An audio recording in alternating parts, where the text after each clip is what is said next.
Da hora. Sora, eu não tô conseguindo entrar. Sora, não sei o quê. Ó, agora deu. Então tá, pessoal, bom dia. Bom dia a todos. Na aula de hoje, então, eu vou falar bastante, né? Basicamente a aula sobre a atividade do recesso, tá? Todos os professores enviaram essa atividade para vocês desenvolverem nesse período de recesso, né? Alguns professores já se anteciparam e colocaram lá nos grupos das turmas, mas oficialmente a coordenação estará disponibilizando a partir de segunda-feira todos os acessos aos trabalhos, né? De todas as disciplinas. Então, a Zenaide, o pessoal da secretaria, vai estar postando dos grupos das turmas todos os arquivos, né, dos trabalhos dos professores. Então, todos esses trabalhos que serão realizados no recesso são trabalhos de pesquisa, né? Em todas as disciplinas, são trabalhos de pesquisa que vocês irão realizar. No de história, o que vai aparecer lá para vocês, né? Vai ter 2 arquivos, tá? Que serão enviados. O primeiro arquivo, como sempre que eu disponibilizo, são os arquivos que vêm com o cronograma da disciplina, tá? Que tem ali os conteúdos a serem trabalhados e as datas da devolutiva, as datas de devolução dos trabalhos, né? Que muitos acabam não lendo esse documento e depois não sabem como é que é para enviar e que data tem para enviar. Então, nesse aqui, que é o informativo, tá? Que diz ali os estudos domiciliares, diz todo o cronograma que eu envio, sempre tem o e-mail de envio e a data de retorno, a data da devolutiva desse trabalho, tá? Para todos do Fundamental 2, né, História, eu estou botando uma data assim, ó, ímpar, para não ter problema de dizer que não fez. 13 de agosto, tá? 13 de agosto é a data de devolução desse trabalho de história. Ai, Sora, mas se eu quiser entregar antes, ok, não tem problema. Mas a data de entrega é 13 de agosto. Nem mais, nem menos. Inclusive, para aqueles alunos que não têm acesso à aula aqui, né? Vai estar à disposição na Secretaria da Escola e a forma de envio é a mesma, tá? A forma de envio é a mesma, a forma de disponibilizar o material também é a mesma, porque o pessoal tem à disposição lá na escola, né, o material, e aí depois, quando terminar, entrega lá novamente na secretaria. Aqui na turma de vocês, eu acho que é um caso só, que às vezes é o Evander que não consegue a entrar, mas todos vocês têm acesso aqui à aula online, né? Então não vai ter problema algum. O e-mail é o mesmo, o e-mail é o historiasoraellen@gmail.com, que é esse que eu recebo os trabalhos, não tem outro e-mail de devolutivo, eu só uso esse, né? No momento, depois parece que para a próxima etapa, a escola vai estar criando um outro e-mail para a devolutiva dos trabalhos, daí para cada disciplina. Então, isso vai ser posterior, né? Mas o nosso continua sendo esse, tá? De envio. Então, vocês leiam esse primeiro cronograma que vai estar disponível, tá? Quando vocês abrirem lá o link do trabalho de história, vai estar esse aqui, tá? À disposição para vocês. A segunda folha, tá? A segunda folha que vocês terão lá vai ser essa aqui, tá? Essa folha aqui. Essa folha aqui tem todo o passo a passo do trabalho de pesquisa que vocês irão realizar da disciplina de história, tá? Então hoje eu vou ler aqui com vocês e depois no final vocês podem perguntar, né? Tirar as dúvidas para que depois a gente possa estar, então, sanando, né? Então, o que diz ali? Tem os dados da disciplina, aí fala, né, atividade de recesso escolar. Essa atividade de história terá como tema a Primeira Guerra Mundial, destacando as políticas de aliança, o início da guerra, o desenrolar e as principais mudanças, chegando ao término e os tratados que foram criados, tá? Então, esse é o tema da pesquisa de vocês. Lembrete, diz bem grande, lembrete. Para essa atividade, o aluno deverá pesquisar, no mínimo, em 2 referências e, no máximo, 4 referências. No mínimo 2, no máximo 4. Não Sora, tudo isso vai estar no trabalho? Sim, tudo isso está aqui no cronograma, ó. Eu estou lendo esse cronograma, tá? Junto com o lembrete, né? Continuando. Não é uma atividade de copia e cola, e sim uma atividade de pesquisa, onde o aluno, após a leitura da referência, irá escrever o que entendeu, tá? Então, chega a estar aqui no lembrete, em letras garrafais. Não é uma atividade de copia e cola, e sim uma atividade de pesquisa. O que poderá servir como referência para a pesquisa? O que vocês poderão utilizar que irá servir como referência para realizar a pesquisa? Livros, revistas, jornais, enciclopédias, e até mesmo a questão da internet. Pode usar? Pode. Não esquecendo que, no mínimo, 2 referências e, no máximo, 4 referências. Eu sempre aconselho a trabalhar com 2, tá? Até porque o que também a gente usa como referência? As anotações realizadas no caderno, tá? As anotações realizadas no caderno é uma referência? É.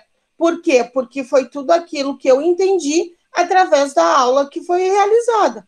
Então, eu peguei e coloquei lá, é uma referência também, é uma base, tá?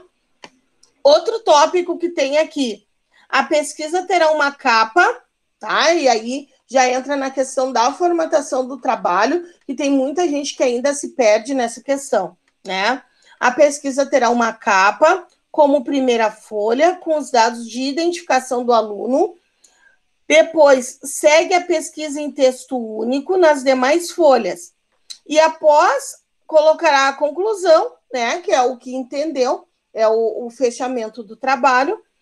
E, por último de tudo, as referências utilizadas. Pessoal, entendam, né? Entendam, pelo amor de Deus, estamos no 9º ano, o ano que vem, se Deus quiser e Ele há de querer, ensino médio. Tem professores, como a Sora Ellen, que no ensino médio nem pegam trabalho sem referência. Nem adianta entregar. Trabalho sem referência não existe, tá? Ainda mais um trabalho de pesquisa. Não existe trabalho sem referência, tá? De algum lugar, aqueles dados foram retirados. Então, não existe trabalho de pesquisa sem referência, tá? Oi? Tá bem. Então, toda a referência utilizada, ela deverá ser mencionada ao final do trabalho no item referências, né? Então, quando vocês terminarem, vocês vão lá no fim e coloquem qual foi a referência utilizada, né?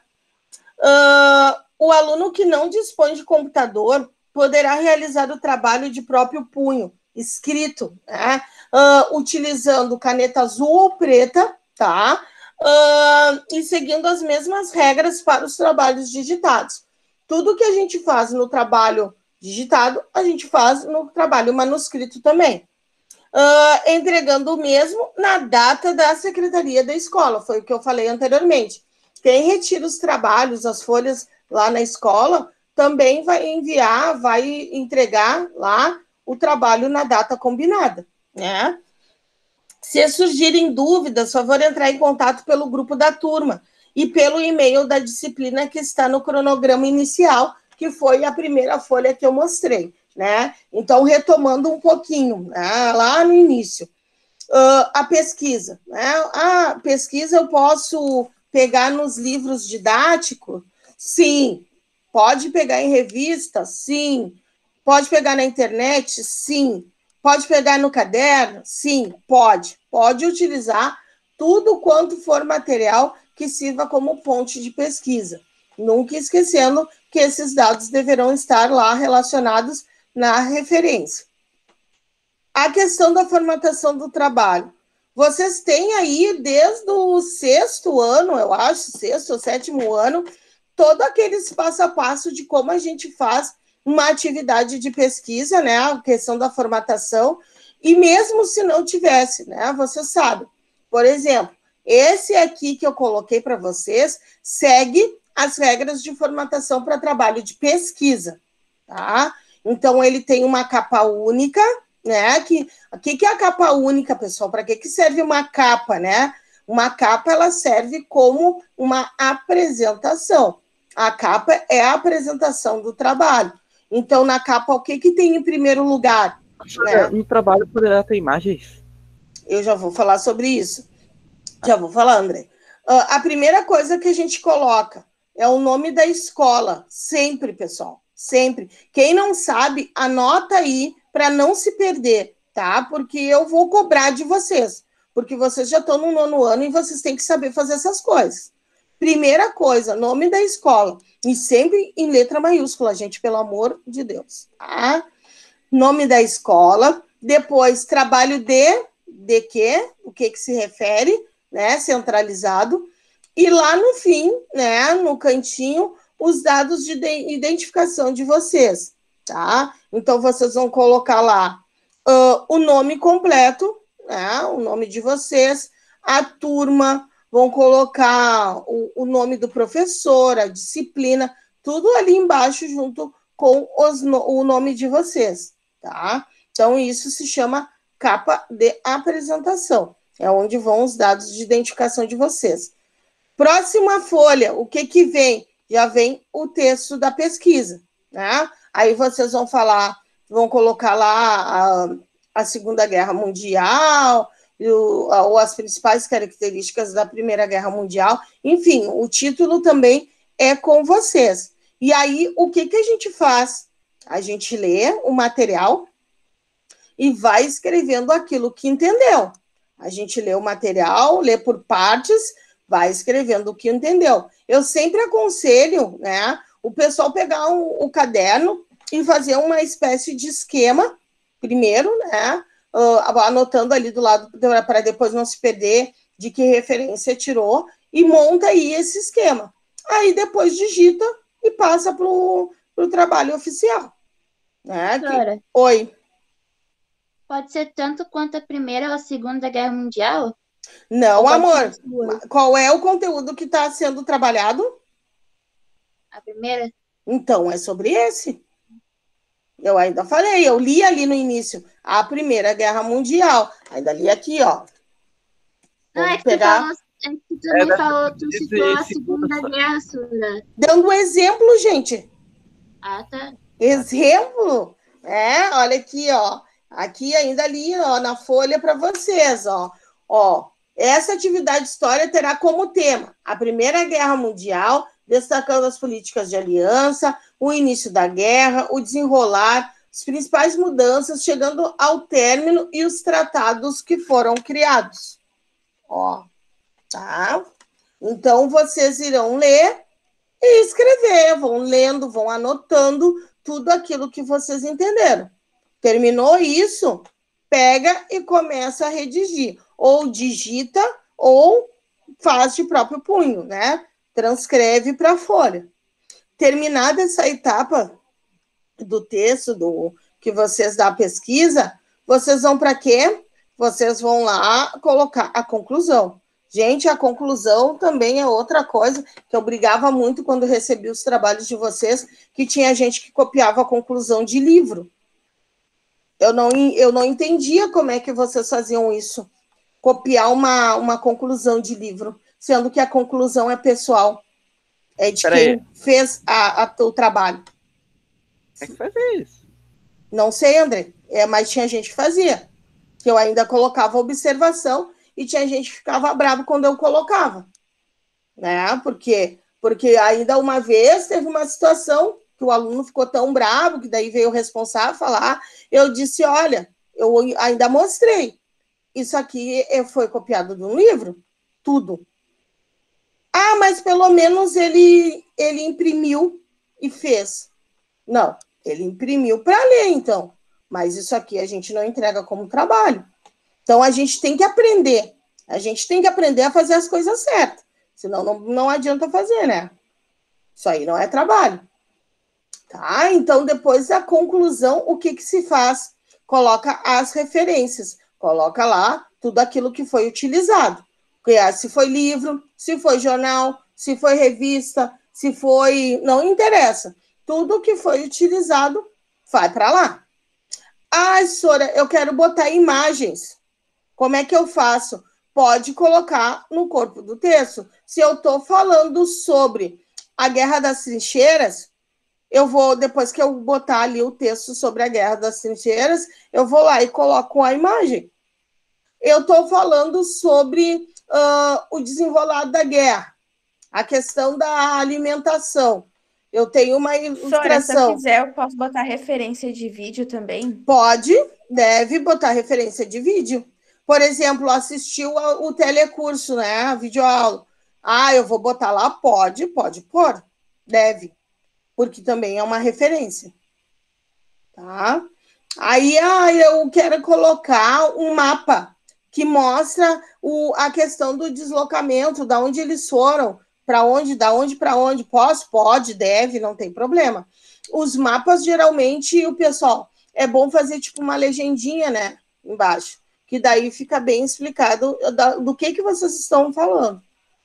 Tá ok? Perguntas, agora abro para perguntas. Sora, eu já consegui tirar minha dúvida sobre as imagens. Eu não sabia aonde colocar elas. Andrei, as imagens tu pode colocar. Acho que fugiu a imagem aqui. Falando de imagem. Cadê? A imagem tu pode colocar tanto no meio do corpo do texto, tá? Como tu pode criar o item anexos, tá? Que ele vem depois da conclusão. Mas eu prefiro que vocês coloquem no texto. Porque fica mais fácil de identificar. Se tu cria o item anexos, tu vai ter que criar uma legenda. Ao final, por exemplo, do texto que tu tá falando sobre as roupas, e aí tu quer botar uma imagem sobre as roupas, tu teria que botar tipo um número para identificar, tipo vídeo número 1.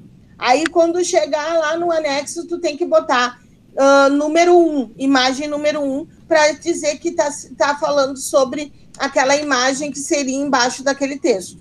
Então fica mais difícil, entendeu? Põe direto no texto. E as referências eu coloco no final do texto? As referências é no final do trabalho. Tá bem. É a última coisa que se coloca, é a referência. Deixa eu te dar um exemplo aqui. Deixa eu ver se aqui tem. Não, esse aqui não tem. Deixa eu ver, mas não. Lá no final, a última folha, tu vai escrever referências e tu vai colocar ali o nome dos livros utilizados em ordem alfabética. Tá bem. Tá? Perguntas, pessoal, disponha. Vão perguntando. Tá. E o tamanho, Sora, das letras, só que me lembro que tem um tamanho bem específico. Isso mesmo. Eu sempre coloco 12, mas eu não sabia. Mas tá certo. É 12 para o texto. O corpo do texto é 12. Para título é 14. Ah, tá. Título, subtítulo é 14. O texto corrido, fonte 12. Times New Roman ou Arial. Tá bem, Sora. Tá? Obrigado. Dispõe. Vamos lá, gente. Quem mais? Perguntem. Ana, Bruno, Laura, Lucas, que tá, depois tem sempre dúvidas. O Paulo, vamos lá, Arthur.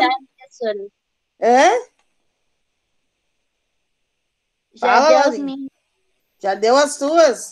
Sora, a conclusão e a introdução tem que ter algum mínimo de linhas? Não, eu nunca coloco assim mínimos de linhas, né? Por exemplo, a introdução, assim como a conclusão e a introdução, elas são a introdução, na verdade, é a apresentação do trabalho, né? É onde tu coloca o que tu vai falar, sobre o que tu vai falar, né? O que tu vai abordar, que nem ali, ó, vão abordar os principais aspectos da Primeira Guerra Mundial, as principais características de ordem política, econômica e social. Isso vai numa apresentação, né, numa introdução. Aí, quando vocês forem falar sobre o que entenderam do trabalho, é lá na conclusão. Sendo que não se tem um número mínimo ou máximo de linhas, né? Porque quando tu vai apresentar aquilo que tu vai fazer, geralmente vai aí umas boas linhas, né? Assim como a conclusão. A conclusão, às vezes, ainda é um pouco maior do que a introdução. Entendeu, Nicole? Entendi. Tá. Quem mais? Vamos lá, gente. Bruno? Vamos perguntar. Lucas? Ana? Ana, tá me ouvindo?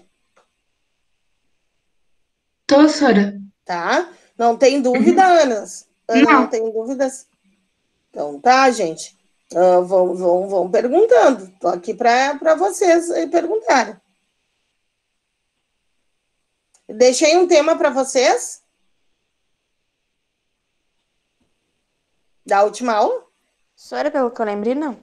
Não, a última aula tinha dado certos problemas. Te lembra? Ah, da conexão? É. Uhum. E aí, povo, mais nada sobre o trabalho? Estou bem informado, senhor. Ah, muito bem. Muito bem. Eu quero ver, eu tô curiosa para receber esses Ô, trabalhos. Sora, não quer falar um pouco sobre a Guerra das Trincheiras? Vamos voltar. Por isso que eu quero primeiro terminar essa parte do trabalho. Então, tá tudo ok? Então, tá. Pessoal, a questão do horário, tá? Para se comunicar no grupo, tá? Até essa semana também a gente falou um pouco sobre isso na reunião. Pessoal, é em horário comercial, tá? Eu sempre vou, se possível, atendê-los, né? Porque no turno da tarde, principalmente, e da noite, eu tenho turmas na outra escola. Então, assim, ó, sempre que possível, eu dou uma olhada, tá? Mas que o pessoal obedeça a ordem comercial, a hora, né? O de manhã das 8, aí depois até às 18 horas. Né? Tem povo que às vezes manda meia-noite, 1 hora, né? Isso aí não é hora de estar enviando mensagem no grupo, pessoal. Então, né, no horário comercial, a gente tenta dar uma olhadinha para esclarecer as dúvidas de vocês, tá? Então, tentem se limitar a esses horários, assim. Eu sei que tem uma galera, assim como eu, gosto de trabalhar às vezes à noite, só que para a gente mandar para os outros daí fica complicado, né, esses horários. Deixa eu botar aqui, ver se compartilha a tela. Foi isso que aconteceu da outra vez. Eu botei para compartilhar a tela para ver se entrava o slide, né? Essa. Vamos ver se acontece.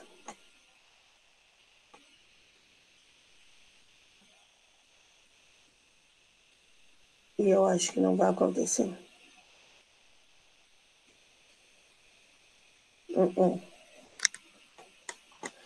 Eu acho que não vai rolar.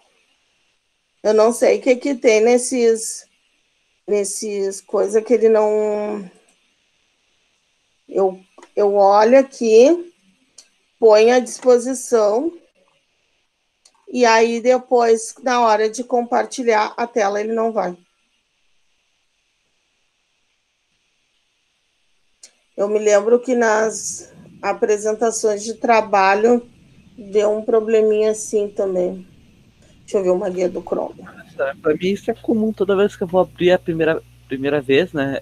Ele cai tudo, depois eu vou lá, abro a segunda, ele é normal. Pois é. O meu é... E ele demora para fazer isso. Na verdade, ele nem aparece, né? É inacreditável.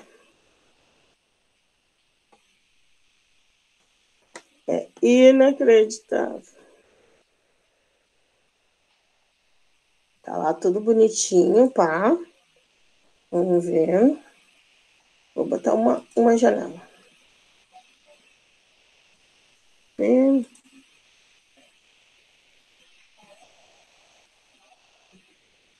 Tá aparecendo? Tá, Sara. Sim. Quem que diz Sara. aí para vocês primeiro? Definição: imperialismo é o processo da ocupação da África e da Ásia Tá, então. pelas potências industriais europeias do século 19. Ah, então, graças a Deus apareceu. Vamos ver aí. Mudou de tela aí? Sim. Ah, então tá Sim. funcionando dessa vez. Deixa eu só botar ali para aumentar a imagem. Mas está só aparecendo o slide, né? Eu não estou aparecendo. Também tá aparecendo, Sara. Eu estou Aqui aparecendo? na aula. Aham. Ah, junto com vocês na aula. Não em tela compartilhada, né? É. Deixa eu ver. Tá, mas assim vocês já estão enxergando.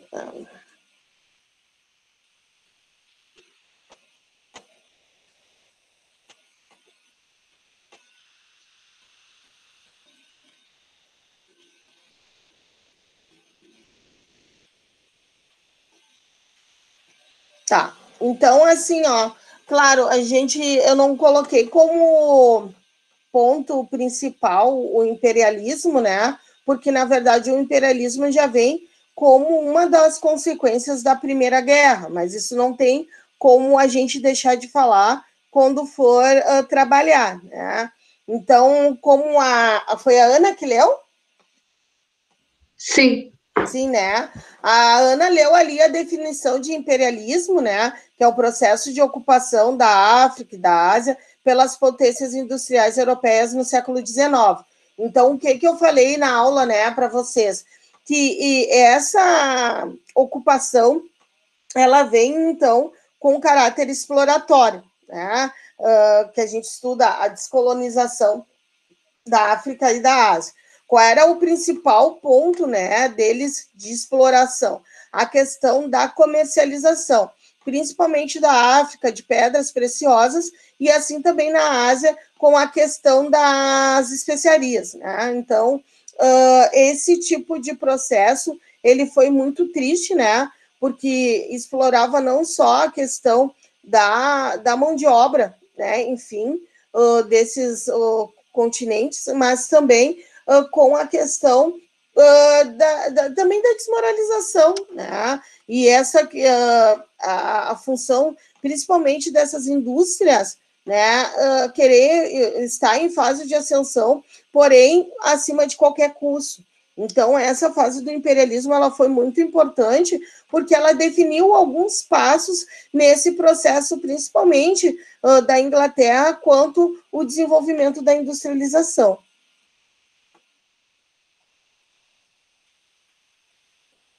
Tem até como é que a gente diz? Tem todo um layout, né, no PowerPoint. Razões dessa ocupação. Aí diz, né, disputa entre os países industrializados. Aproveitem se vocês quiserem copiar, pessoal, aí alguns tópicos desse slide, aproveitem, né? Razões dessa ocupação. A disputa entre os países industrializados na busca de colônias que fornecessem mercado consumidor. Quando a gente falou lá sobre mercado consumidor, é a lei da questão da oferta e da procura, né? Se tem pessoas para vender, quer dizer que tem pessoas para comprar, né? Matéria-prima e local para investir capital excedente, tudo aquilo que sobra, né? Então, a gente vai investir. Não é só para o mercado interno, mas também para o mercado externo. Então, por isso que se fala sobre a questão do capital excedente. Então, se eu tenho como investir, né, Eu vou investir, porque eu sei que há mercado consumidor para isso. Tem pessoas para comprar. Tá? Se vocês não forem falando, eu vou passando. Aqui fala sobre a questão do mar, né? Porque a gente tem aí a questão do comércio marítimo, né? Sobre os produtos que eram comercializados. Tinha que ter alguém para levar e como levar, a forma do deslocamento. Então, era através dos mares, né? E tem algumas ilustrações. Olha que lindo. A questão das disputas, então. Aí fala sobre a disputa torna-se preocupante. Por que preocupante, né? Fala sobre a questão das colônias, né? A nação com mais colônias será a mais poderosa, a nação com mais colônias será a mais rica de todas. Inglaterra e França se equilibram dentro desse processo. Itália e Alemanha conseguem suas unificações e querem as colônias. Então, mais uma vez, por que elas querem as colônias? Porque quem tem colônia é mais poderoso, quem tem colônia será mais rico, porque a exploração se dá dessa forma, né? E aí entram os países para equilibrar esse processo, Inglaterra e França, Itália e Alemanha, que conseguem essas unificações de forma mais eficaz. Esse cenário, então, ele dá início para a Primeira Guerra Mundial. Por isso que diz, o cenário para a Primeira Guerra está pronto. Então, todos os pontos que precisavam para isso estão aí, relacionados. Caramba! Vê só? Olha que bonito. Ah, que legal. Então, a Primeira Guerra Mundial, né? Aí vem as questões das causas. Devido à disputa imperialista por mercado consumidor, matéria-prima e local para investir capital, as nações europeias, então, iriam entrar no primeiro conflito mundial. Olha aí. Tem até uma chamada telefônica. Quais eram, então, essas causas? Disputa imperialista, rivalidades, nacionalismos, corrida armamentista, que isso aí foi o mais importante e o que nós falamos muito há 2 aulas atrás, né? Quem podia investir principalmente em armas, vestuário e alimentação estava bem, né? E para que isso ocorresse, para que a guerra se desenrolasse, tem que ter capital para investir, né? Senão, nenhum tipo de guerra, nenhum tipo, não rola, não vai, não acontece, né? Rivalidades entre França e Alemanha. Aí, a França havia perdido os territórios da Alsácia e Lorena para a Alemanha na Guerra Franco-Prussiana de 1870. E assim, então, desejavam a todo custo a recuperação, né? Então, na verdade, havia um revanchismo francês. Então, essa rivalidade entre França e Alemanha fez com que houvesse perda de territórios, né? E isso era muito importante, porque onde havia perda de territórios, se consideravam, então, aí uma derrota, né? Aqui tem mapa que mostra aí onde ficavam essas localizações, França, Alemanha, né? Aí outra chamada telefônica, rivalidade entre Inglaterra e Alemanha, né? Então, até 1870... Chamadas aí que tu fala. Oi? A gente não escuta essa chamada aí que Vocês tu fala. não escutam, não estão ouvindo? Que é a da animação do PowerPoint? A gente só vê a animação mesmo. Olha, Só dá pra ver a animação. Ai, que chu... Ai, que ruim. Porque tá bem legalzinho. Mas, enfim. A rivalidade, então, entre Inglaterra e Alemanha. Até o século XIX, né, a Inglaterra era a nação mais rica e poderosa do mundo, né, 1870. A Alemanha unifica, então, seus territórios, cresce a questão industrial, né, e com isso ameaça a liderança da Inglaterra. Então, mais uma vez, até 1870, século XIX, a Inglaterra era a nação mais rica e poderosa do mundo, Inglaterra. Aí, em 1870, a Alemanha unifica seus territórios e assim cresce industrialmente e ameaça essa liderança da Inglaterra. A Alemanha, então, ambiciona as colônias da Inglaterra. E aí começa a questão da rivalidade. Rivalidade austro-húngara com a Rússia. A Rússia e a Austro-Hungria desejavam controlar a Península Balcânica para ter melhor acesso ao mar Mediterrâneo. Aquilo que eu falei para vocês, a questão do comércio marítimo era muito forte, né? Tanto de forma comercial, né, do deslocamento dessas mercadorias, quanto pela questão, pessoal, do acesso a essas mercadorias que os países tinham. E era somente através do comércio marítimo que acontecia isso, deslocamento marítimo. Aqui tem um mapa, né, que mostra como esse deslocamento acontecia.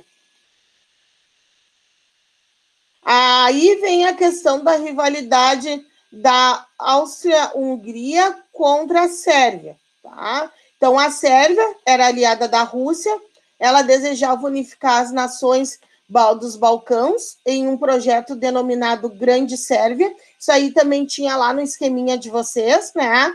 O Império Austro-Húngaro não desejava a formação de uma potência aliada da Rússia na região. Então, eles não tinham como principal objetivo criar e desejar a formação dessa potência, tá? Nacionalismos, né? Então, o que é o nacionalismo? Isso aí a gente falou também na última aula. É essa questão da crença e da afirmação de ideias, né? Das ideias de um povo, de uma nação, a questão do florescimento cultural, né? Da afirmação cultural. Então, isso a gente chama de nacionalismo. Aí diz, nacionalismos, né? Aflora a ideia de que os povos, a raça da mesma raiz cultural, deveriam formar um só Estado, né? Se tornar único naquilo que eles defendem. Pangermanismo, né? Unificar locais onde viviam povos de origem germânicas. Isso aí vem lá do feudalismo, né? Pan-eslavismo, unificar os locais onde viviam povos de origem eslavas. Antes da guerra, então, os antecedentes desse período, né? O que tem? Políticas das alianças, paz armada, o assassinato do Ferdinando, né? Que também nós comentamos isso em aula. E aí vem a política das alianças. Era isso, Nicole, que tu queria ver? Acho que sim, Sora. Tem a ver com aquele negócio Guerra das Trincheiras? Isso, aí a gente entra aí, tá? Então, entramos na política das alianças. O que são alianças? São ideias... Oi? O baixinho quer que tu volte o slide ali pra ele olhar. Baixinho quer que eu volte. Vamos lá. Aqui? Nos antecedentes? Acho que é. Pergunta para ele, porque eu não estou olhando a tela de vocês. Essa aí, baixinho. Deu, senhor, deu. Deu?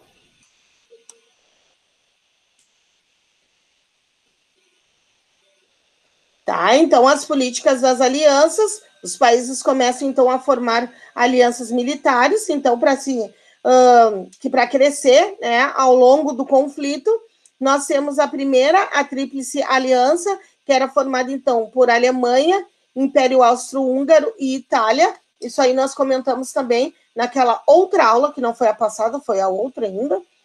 A Tríplice Entende, que era formada por Inglaterra, França e Rússia, né? E aí diz que a Itália mudou de lado em 1915.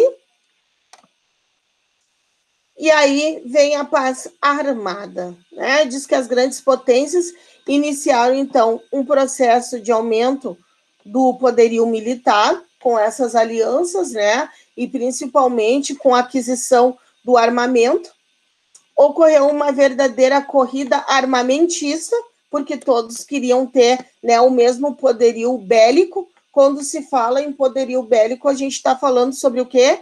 Sobre armas, né, pessoal? Cada grupo tentava superar o outro em armamentos, e aí se a gente... Foi essa época aí que começou a dar, tipo, novas armas de fogo, que começou a potencializar, Andrei, né? Começou a se ter uma, vamos dizer, uma qualidade melhor nesses armamentos, né? Também. Não esqueça que quando a gente fala, viu como uma coisa liga a outra? Quando a gente iniciou os conteúdos, nós estávamos falando sobre a segunda revolução industrial. Qual é a base da segunda revolução industrial? É o ferro, né? Então, aí já entra uma coisa ligando a outra. Se lá na segunda revolução industrial, né, que vem aí como uma das consequências, o carro-chefe era o ferro, nós temos aí, então, uma indústria armamentista em evidência. Cada grupo tentava superar o outro em armamentos, né? E aí fala sobre o assassinato do Ferdinando, que deu origem à guerra, né? Que deu origem à guerra. Fala que em 1914, em Sarajevo, um terrorista assassina, então, o arquiduque Francisco Ferdinando, herdeiro do trono austro-húngaro. Assim, a Áustria-Hungria declarou guerra à Sérvia, a Rússia declarou guerra à Áustria, né? E assim todas as nações das duas alianças declararam guerra entre si. Aí isso é uma bola de neve, né? Como se diz, um tenta puxar o tapete do outro, só que tem uma hora que não dá certo, né? Aí diz que a guerra teve 3 fases. A primeira fase com a Guerra do Movimento, que da ofensiva alemã em 1914, a Guerra das Trincheiras em 1915 até 1918, e tem o recuo alemão, que daí ele retorna quando vê que não há mais solução, em 1918. Vocês podem analisar, voltando ali no slide, que os períodos entre essas fases, eles são um pouco espaçados, né? Claro que da guerra ali do movimento, da ofensiva alemã até a das trincheiras dá 1 ano. E assim, depois das trincheiras, né, que dá um período aí de um intervalo de 3 anos, até chegar na parte do recuo alemão. Aí fala que o que foi a guerra de movimento, os exércitos se deslocavam, invadiam as áreas inimigas, a Alemanha invade a Bélgica, a França reage, nós temos a Alemanha tentando invadir a Rússia, e aí entra no equilíbrio da luta, ali voltando, né? Então, isso seria um movimento, né? Esses círculos de tentativas de invasão, né, de um país sobre o outro, para tomar a hegemonia de posse de terra, principalmente. Aqui tem uma ilustração, né, uma foto sobre a Guerra das Trincheiras. Aí entra aí, Nicole. Conflito muito lento, de equilíbrio, né, imobilidade dos soldados, principalmente pelaquela questão que eu comentei com vocês, né, que para investir, para se participar de uma guerra não é bem assim, né, tem que ter grana, né, isso em qualquer tipo de conflito, porque entra não só a questão do guerrear, né, entra a questão de tu conseguir te sustentar nesse conflito, é alimentação, é roupa, é a questão armamentista, então envolvem muitas questões em uma só, né? Então o conflito foi lento, ele teve um equilíbrio, né, imobilidade dos soldados, teve o sofrimento para os soldados, que nem eu comentei naquela outra aula sobre a questão das trincheiras, né, o modo como eles viviam nessas trincheiras, né, era a questão principalmente do frio, que era muito latente para eles, né? Aqui tem algumas ilustrações dessas trincheiras, de como isso acontecia, aí os bombardeios, né, dos aviões, coisa e tal. Mais outro. Ô, senhor, nas trincheiras era muito. Não tinha higiene. Não tinha higiene, exatamente. Tinha muitos corpos e gente lá toda esgualepada. Expostos, exatamente. Isso fazia com que os animais, né, principalmente os ratos, era chamariz, né, que nem eu expliquei na outra aula, muitas pessoas acabaram contaminadas, né, em função do convívio com essa falta de higiene que existia. Muitos também tiveram, principalmente as pernas, né, os pés amputados. Foi um período bem complicado. Muito complicado viver nas trincheiras, né? Aqui fala sobre os soldados mais novos. Oi? Começou a acreditar que meu avô participou da guerra. Porque... Mas sei lá, né? Ele não tem os 2 pés. Tá, mas ele viveu nesse período? Olha, eu acho que já tem uns 70 anos. É da segunda, então. É provável que ele já tenha participado. É. Então, em 1917, a gente tem a Rússia saindo, né? E os Estados Unidos entrando. A Rússia é obrigada, então, a deixar o conflito devido ao fato de que estava ocorrendo uma revolução em seu país, né? A Revolução Russa. Os Estados Unidos, então, entram na guerra após ter um navio afundado por um submarino alemão e acabava, então, o equilíbrio. Aqui tem mais umas ilustrações. E aí, o fim da guerra, né? Então, um dos pontos do conflito, né, ter chegado ao fim, a entrada dos Estados Unidos, que acabou desequilibrando essa luta, né? Nós temos aí a questão da Alemanha, já desgastada, e assim aceita a derrota. Quando se fala em desgaste, é desgaste em todos os pontos, todas as esferas, principalmente na questão dos investimentos, né? A questão de investimento em valores. Aí diz, é assinado o Tratado de Paz, que é o Tratado de Versalhes, e aí começa a assinatura dos tratados, tá? Fala aí um pouquinho. Tratado de Versalhes, pesadas penas para a Alemanha. A Alemanha saiu humilhada e com sede de vingança, ela queria uma revanche. A devolução da Alsácia, a criação do corredor polonês, a redução do exército alemão em 100 mil homens e a indenização de 269 milhões de marcos, né, que aí chega aí a 33 bilhões de dólares. E aqui fala sobre um pouquinho o mundo após a Primeira Guerra, que a gente não chegou, então, a trabalhar. Então, pessoal, tendo em vista isso, né, vocês irão fazer a pesquisa bonitinha. Vocês têm aí bastante subsídios, né, para a apresentação. Vocês têm bastante material, fora os que vocês podem correr atrás para realizar a atividade. Tá ok, amores? Dúvidas? Eu tenho. Não. Eu acho que agora da Primeira Guerra. tá bem equilibrado esse processo, que nem o início da guerra. Na dúvida, eu falo com o meu avô. Ó, então, aí ó, tu tem aí a memória em casa, né, para pesquisa, né? Pode usar, Andrei, também tudo que ele falar. É uma referência, é o que a gente chama de oralidade, né? Da oralidade à escrita, é o início da história. Tu pode usar esse material. Então tá, amores?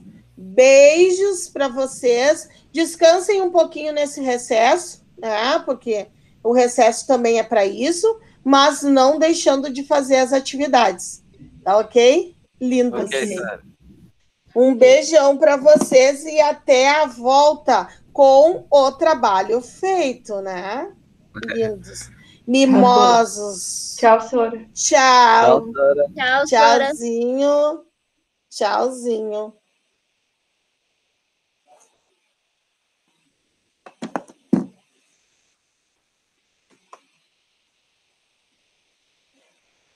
da gravação.